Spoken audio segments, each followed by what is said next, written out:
Nos 100 melhores contos brasileiros do século, você vai lá olhar na 1990, são, sei lá, para 16, 17 autores, 2 mulheres.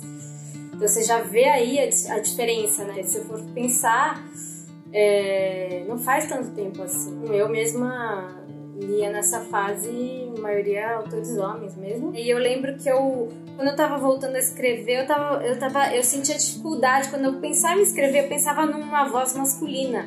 Eu tinha dificuldade de pensar numa voz feminina. E eu achava isso, me parecia natural. Quando eu comecei a ler mais mulheres, que foi nessa fase, eu vi primeiro quantas coisas maravilhosas eu tava perdendo, né? Quantas autoras maravilhosas eu não conhecia, que eu tava perdendo. E começou a me parecer mais natural escrever, me autorizar a escrever e escrever com uma voz feminina.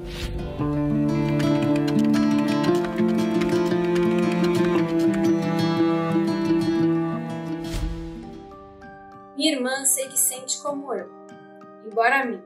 Não quero aumentar a angústia que leio em meus silêncios. Ou por outra, sente-se como eu, embora feita de material diverso. É mais forte, talvez. Talvez mais livre. Mas tanto a ela quanto a mim, se alguém nos oferecesse voltar no tempo, faríamos tudo igual. O privilégio dos atos perfeitos. O que não anula a noção de catástrofe que nos ronda. Um perigo de partir-se o cristal a todo instante. E o tormento que se cola às minhas insônias. Pois inferno mesmo é amar o proibido. Para todo o resto se encontra um jeito, se arma uma saída. Cirrose, lepra, infarte, até mesmo certos tipos de câncer os médicos acham de curar. Mas experimente querer por um segundo impensável a própria irmã, querer como um homem quer uma mulher. Eu digo tê-la, pesadas comportas descerão sobre você em cadafalsos, isolando do mundo, jaula sim, e o desterro brutal, o deserto. Eu tive acesso pela primeira vez à obra da Miriam Campelo faz bastante tempo, mas foi uma passagem meio rápida nessa primeira vez, que foi quando eu tinha uns 20 e poucos anos. Eu estava lendo esse livro aqui, que é o 100 melhores contos brasileiros do século, selecionados pelo Ítalo Morricone. E tava lendo lá, no finzinho do livro, tem a década de 1990, que o livro é dividido por década, né? Tem um conto dela que me chamou muita atenção já naquela época, chama O Olho, que é uma história de incesto super forte, mas muito lírica também. E a forma como é contada me chamou a atenção, assim, me prendeu. Uma época que eu comecei a pensar mais seriamente em escrever, que foram muitos anos depois, e reli alguns contos desse livro, reli esse conto que me chamou de novo a atenção, né? Então, depois eu comprei um livro, nessa época eu comprei um livro dela, de contos, que chama Sons e Outros Frutos, que é esse aqui. Esse conto Olho, por exemplo, tem esse olho que é o olho da consciência, que espia, que julga eles, que eles recebem cartas anônimas, né, que tem essa relação incestuosa entre 2 irmãos, que é entre 4 paredes, mas tem alguém observando que você não sabe quem. E eu acho muito interessante o fato de ser escrito por uma mulher, né, só que quem narra é um homem. E é um conto que fala sobre sexo. Isso também acho que foge um pouco, né, do que a gente espera de ler num livro de uma mulher. E fala de uma forma poética, que é bem interessante também, apesar da brutalidade do que se está narrando, né, do ato ser totalmente condenável, inconcebível para algumas pessoas. Por exemplo, tem também um outro conto que eu gosto, que é o conto Loba, que narra a relação de uma mãe e de uma filha que se odeiam completamente e competem uma com as outras, né?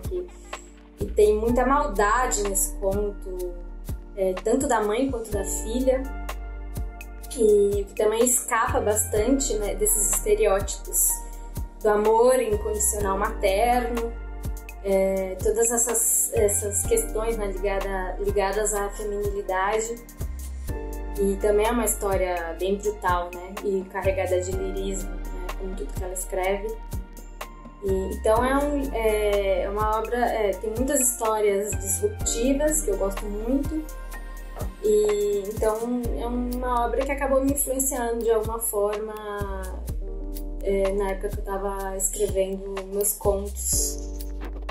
E vai na direção, esse livro todo, ele vai na direção oposta assim, do estereótipo do que seria a escrita feminina, né? Que é aquela visão essencialista de que a literatura escrita por mulheres é intimista, delicada, sentimental.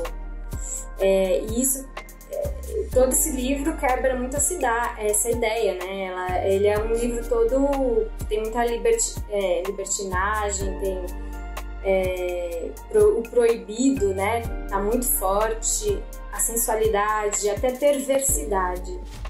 Você é feia, foi cuspindo contra mim mais tarde quando estávamos sozinhos. Uma esplêndida vingança do qual sangro até hoje, tantos anos depois. Nem as vitórias que arranquei da vida as chibatadas fecharam a cicatriz. Fazíamos um estranho par, se é que juntas obtínhamos qualquer tipo de unidade. Não obstante, éramos mãe e filha, ligadas pela trama do sangue. Você me odiava. Só podia ser ódio a impaciência que saía daquela boca, transformando as frases nos punhais que esquartejavam a minha alma. De que servia uma filha em ser a sua imagem? Só a diferença a atraía, nunca enxergando as mulheres, seres delicados que não lhe faziam ferver o sangue, não a cobriam de desejo nem alimentavam seu ego de polvo. De mim, no entanto, é impossível fugir. Eu estava ali, destroço de um amor fracassado, obstáculo a impedir o livre curso da sua natureza dietária antiga.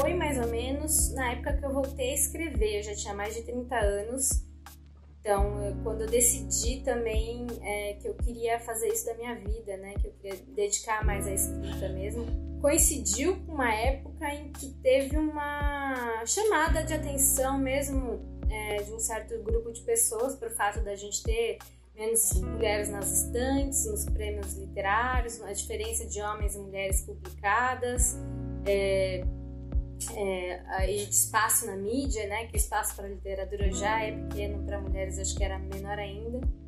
Então teve uma época que coincidiu assim com essa fase assim, de 30 e poucos anos, que foi pouco tempo, né, atrás, né, menos de 10 anos atrás, que começou a mudar um pouco as coisas. E eu lembro que quando eu tava voltando a escrever, eu sentia dificuldade. Quando eu pensava em escrever, eu pensava numa voz masculina. Eu tinha dificuldade de pensar numa voz feminina.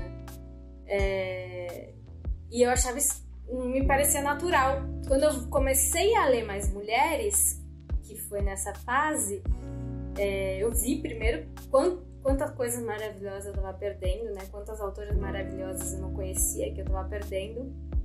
E começou a me parecer mais natural escrever, me autorizar a escrever e escrever com uma voz feminina. Uma narradora, né, mulher. E isso tudo coincidiu, né, com essa onda, né, que não foi totalmente natural. Ela foi um pouco teve uma intenção, né, de mudança ali. Então surgiram várias editoras independentes mais focadas em contar histórias menos contadas, né? Os clubes de leituras focados em autoras mulheres.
tivesse lido mais mulheres antes, eu não tinha parado de escrever, eu tinha retomado antes a escrita.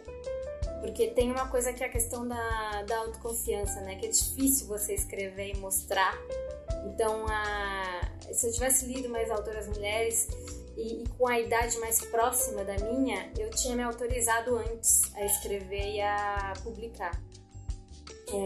Então, que é uma coisa até inconsciente, né? Mas o fato de não ter representatividade, você acha que aquilo não é pra você. Então, também entender que que a gente pode falar dos temas que são culturalmente associados a mulheres e que eles não são menos importantes ou menos universais, né, que os associados aos homens. E que também a gente pode não querer falar sobre isso, a gente pode falar sobre o que a gente quiser, né? E até narrar com a voz masculina, se quiser, mas não precisa ser só isso, né? Então, eu acho que isso foi uma mudança dos últimos anos mesmo. E coincidiu com... Eu acho que tem a ver, né? Tem a ver com o fato de ter mais mulheres escrevendo também. A gente lê mais e escreve mais também, mulheres.